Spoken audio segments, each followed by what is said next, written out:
It's been just over a month since I last recorded one of these, and I am having trouble believing that an entire month has passed by. I swear, time is on steroids lately. It's just been zipping by. Maybe it's the shortened days with the change of season and all, but I swear, the hours just don't last as long as they used to. I've been going to 1,000,001 appointments. I've always seeing my regular GP, pain specialist.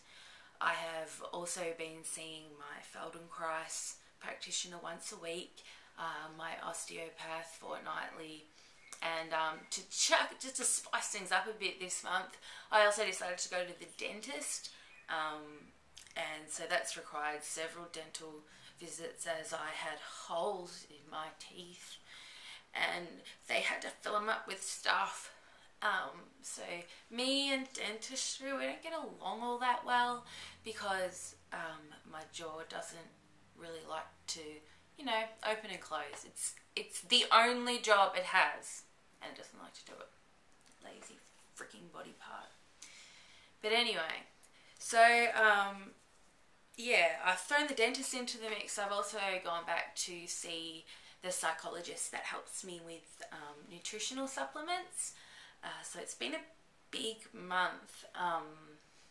Obviously, the dentistry sort of sets me back because, yeah, after the filling, my jaw, everything was so flared up. For the next few days, I was just zonked out on painkillers. I really couldn't talk, couldn't do much of anything. It took about 2 weeks to settle it back down, and then I've been in for the second one, which wasn't quite as bad. So still recovering from that, but obviously I can talk and function, so that's great. Yeah, the last time I spoke to you, I was talking a lot about meditation and Feldenkrais. Still keeping up with both of these because it helps to get the pain down, and anything you can do to combat anxiety is going to help get the pain down. And the stress, like, who wants to be stressed all the time? And when you have complex regional pain syndrome, your nervous system is all confused, right? And it thinks constantly that you're under threat. So the body's natural response to being under threat is to tense up. It's you're preparing for what they call flight or fight. And so with a chronic pain, that sort of reaction is going on constantly, and mentally we perceive all that tension and don't know what to do with it, and our brain creates all these thoughts, and so you get anxiety. It's kind of it's all connected, and the way I think of it is it's just too many signals. It's just too many signals going through your brain. Who knows what's a pain signal, what's a thought, what's a feeling? It's all just getting jumbled up in there. So yeah, if you are suffering chronic pain and you get a bit confused, or often start to suffer from anxiety and depression, it makes sense, and that's sort of where it's coming from. So what I'm really focusing on now is keeping that down, whilst also trying to keep up with the physical rehabilitation. I haven't been back to the hydro pool, and I really need to get back in there. I just feel like I've just gone from flare to flare to flare lately. So between appointments and flares, I haven't really had much time to think. I'll stop for a second. I've really noticed in the last week that I was getting too stressed. It's become overwhelming. There's too many appointments that I tried to squeeze into this month.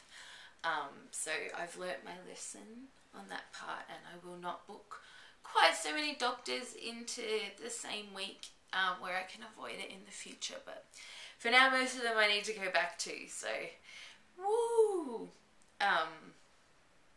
I've been trying to do things that will keep me happy and help me to not feel like all I do is think about pain, and because it affects everything you do in the day. Every step you take, every breath, everything is affected when your whole body is in chronic pain. So you're constantly thinking about pain. You're constantly thinking about, you know, how to pace and recovery techniques and that sort of thing. You're also dealing with the anxiety of not knowing if and when it will ever end, or yeah, you know, that's a hard thing to deal with. So I've lost my train of thought. What was I telling you? Remind me, quick. Little red light, you're not telling me anything. Alright, so my distractions have included a lot of reading. I've usually got 2 books on the go. At the moment I'm reading The Joy of Living by this Youngie guy. Yeah, I'm sure it said Yongi. He's a Tibetan monk who was raised as a monk, a Buddhist monk, and then he went to the Western world and learnt quite a bit about science and Western science and neuroscience, how the brain functions, that sort of thing. He's got a lot of interesting stuff to say about how meditation can physiologically affect your body. So yeah, I'm only about a third of the way through it, and very interesting stuff. But takes a bit of concentrating. You know, you're talking about neurotransmitters. Just that word makes my brain go, yeah, too much work. So I have to focus pretty hard. So when I don't want to focus, I read things like this. Yep, I am suitably ashamed. It's by one of the girls from the hills. But you know what? It was actually quite entertaining. It was pretty good trash, except for the fact that it doesn't end. Really grabs me. If your story doesn't end on the last page and there's going to be another book, it's part 1. It is not a novel. You can't just introduce us to all of these characters and then not resolve anything and make me buy another book. Will that resolve anything? Will it just go on and on? I don't know, because it doesn't tell me that it's been, like, you know, put into parts and stuff. So, that's my rant on not finishing your book authors. That said, I love Hollywood trash. It's just great. You know, whatever can take your mind away and help you to escape reality. You know, who knows where the next epiphany is coming from.